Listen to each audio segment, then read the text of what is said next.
ಈ ಚಿತ್ರದಲ್ಲಿ ಇದುವರೆಗೂ ಕಾಣದ ವಿಭಿನ್ನ ಪಾತ್ರದಲ್ಲಿ ಸಂತೋಷ್ ಬಾಲರಾಜ್ ಅವರು ಕಾಣಿಸಿಕೊಂಡಿದ್ದಾರೆ ಅಂತ ಚಿತ್ರತಂಡ ಹೇಳ್ತಿದೆ. ನಮಸ್ಕಾರ ಸ್ನೇಹಿತರೆ, welcome back to public talk Kannada cine Duniya YouTube channel. ನಾನು ನಿಮ್ಮ ಪ್ರೀತಿಯ ಜವಳಿ ಕುಟ್ರೇಶ್. ಇದು ನಿಮ್ಮದೇ ಚಾನಲ್, ಸಿನಿ ಪ್ರೇಮಿಗಳ ಚಾನಲ್, ಸಿನಿ ರಸಿಕರ ಚಾನಲ್, ಅದುವೇ public talk Kannada cine Duniya YouTube channel. ಸ್ನೇಹಿತರೆ, ನಾನಿವತ್ತು ಯಾರ ಬಗ್ಗೆ ಮಾತಾಡ್ತೀನಿ ಅಂದ್ರೆ, ನಮ್ಮನ್ನೆಲ್ಲ ಅಗಲಿರುವ ದಿವಂಗತ ಸಂತೋಷ್ ಬಾಲರಾಜ್ ಅವರ ಬಗ್ಗೆ. ಯಾಕಂದ್ರೆ ಅವರ ಒಂದು ಹೊಸ ಸಿನಿಮಾದ ಪೋಸ್ಟರ್ ಬಿಡುಗಡೆಯಾಗಿದೆ. ಬನ್ನಿ ಆ ಸಿನಿಮಾ ಯಾವುದು ಅಂತ ನಾನು ಈ ವಿಡಿಯೋದಲ್ಲಿ ಹೇಳ್ಕೊಂತ ಹೋಗ್ತೀನಿ. ಅದಕ್ಕೂ ಮೊದಲು ಇದುವರೆಗೂ ಯಾರ್ಯಾರು ನನ್ನ public talk Kannada cine Duniya YouTube ಚಾನಲ್ನ ಸಬ್ಸ್ಕ್ರೈಬ್ ಮಾಡ್ಕೊಂಡಿಲ್ವೋ ಅವ್ರು ಈಗಲೇ ಹೋಗಿ ಸಬ್ಸ್ಕ್ರೈಬ್ ಮಾಡ್ಕೊಳ್ಳಿ. ಹಾಗೆ ಪಕ್ಕದಲ್ಲಿರೋ ಬೆಲ್ ಐಕಾನ್ ಒತ್ಬಿಡಿ, ನನ್ನೆಲ್ಲ ನೋಟಿಫಿಕೇಶನ್ಗಳು ನಿಮಗೆ ತಲುಪುತ್ತೆ ಅಂತ ಹೇಳ್ತಾ ಬನ್ನಿ ಆ ಸಿನಿಮಾ ಯಾವುದು ಅಂತ ನೋಡ್ಕೊಂಬಂದ್ಬೇಡ. ಸ್ನೇಹಿತರೆ, ನಿಮಗೆ ಸಂತೋಷ್ ಬಾಲರಾಜ್ ಯಾರಂತ ಚೆನ್ನಾಗಿ ಗೊತ್ತಿದೆ. ಅವರು ಕರಿಯ 2 ಸಿನಿಮಾ ಮಾಡಿ ಸಿಕ್ಕಾಪಟ್ಟೆ ಫೇಮಸ್ ಆಗಿದ್ದ ನಟ ಅವರು. ಆ ಸಿನಿಮಾದಲ್ಲಿ ಒಂದು ಹಾಡಿದೆ, ನೀವು ಕೇಳಿರ್ಬೋದು. ಅನುಮಾನವೇ ಇಲ್ಲ ಅಭಿಮಾನಿ ನಾನೀಗ, ನಿನ್ನ ಹಾಗೆ ಯಾರಿಲ್ಲ ನೀ ಸುಂದರ ಸೋಜಿಗ, ಅನುಕ್ಷಣವೂ ಕಣ್ಣ ಮುಂದೆ ನನಗೆ ನೀನೆ ಬೇಕು, ಕೊನೆ ಉಸಿರು ಹೋಗುವಾಗ ನಿನ್ನ ಮಡಿಲೆ ಸಾಕು.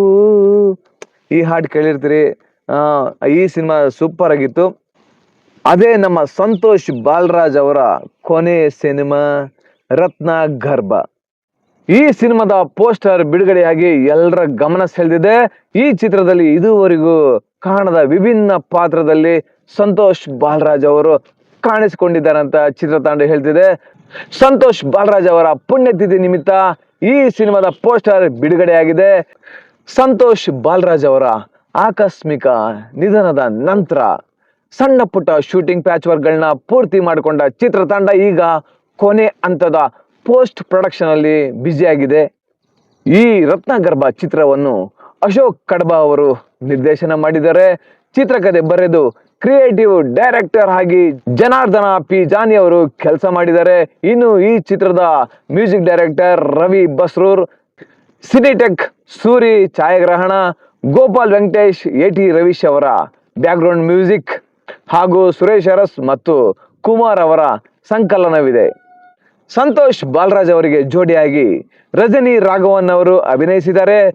ಸುಮನ್, ವಿನಯ ಪ್ರಸಾದ್, ಸಿಯಾಜಿತ್ ಶಿಂದೆ, ಅವಿನಾಶ್, ಪವಿತ್ರ ಲೋಕೇಶ್, ಮುಖ್ಯಮಂತ್ರಿ ಚಂದ್ರು ಅವರು ಹಾಗೂ ಉಮೇಶ್ ಅವರು ಪ್ರಧಾನ ಪಾತ್ರದಲ್ಲಿ ಕಾಣಿಸಿಕೊಂಡಿದ್ದಾರೆ ಅಂತ ಚಿತ್ರತಂಡ ಹೇಳ್ತಾ ಇದೆ. ಸ್ನೇಹಿತರೆ, ನೀವು ಈ ಸ್ಟೋರಿ ನೋಡಿ ಏನ್ ಅನ್ನಿಸ್ತು? ಯಾಕಂದ್ರೆ ಸಂತೋಷ್ ಬಾಲರಾಜ್ ಅವರ ಆಕ್ಟಿಂಗ್ ಸೂಪರ್ ಆಗಿತ್ತು. ನಾನು ಕರಿಯ 2 ಸಿನಿಮಾ ನೋಡಿದ್ದೆ. ಅವರು ಒಂಥರ ಪ್ರಾಮಿಸಿಂಗ್ ಹೀರೋ ತರ ಕಾಣಿಸಿದ್ರು. ಆ ಒಂದು ಸಿನಿಮಾದಲ್ಲಿ ಎಲ್ಲಾ ಹಾಡುಗಳು ಸೂಪರ್ ಹಿಟ್ ಹಾಡುಗಳು. ಸ್ನೇಹಿತರೆ, ನೀವೆಲ್ರು ನಮ್ಮ ದಿವಂಗತ ಸಂತೋಷ್ ಬಾಲರಾಜ್ ಅವರ ರತ್ನಗರ್ಭ ಸಿನಿಮಾವನ್ನು ನೋಡಿ ಸಪೋರ್ಟ್ ಮಾಡಿ ಅಂತ ನಾನು ಈ ವಿಡಿಯೋ ಮುಖಾಂತರ ಕೇಳ್ಕೊತಾ ಇದ್ದೀನಿ. ಮತ್ತೊಮ್ಮೆ ಮಗದೊಮ್ಮೆ ನೀವೆಲ್ಲರೂ ನಮ್ಮ ಕನ್ನಡ ಚಿತ್ರರಂಗವನ್ನು ಉಳಿಸಿ, ಕನ್ನಡ ಚಿತ್ರರಂಗವನ್ನು ಬೆಳೆಸಿ. ಜೈ ಕರ್ನಾಟಕ ಮಾತೆ. ಧನ್ಯವಾದಗಳು.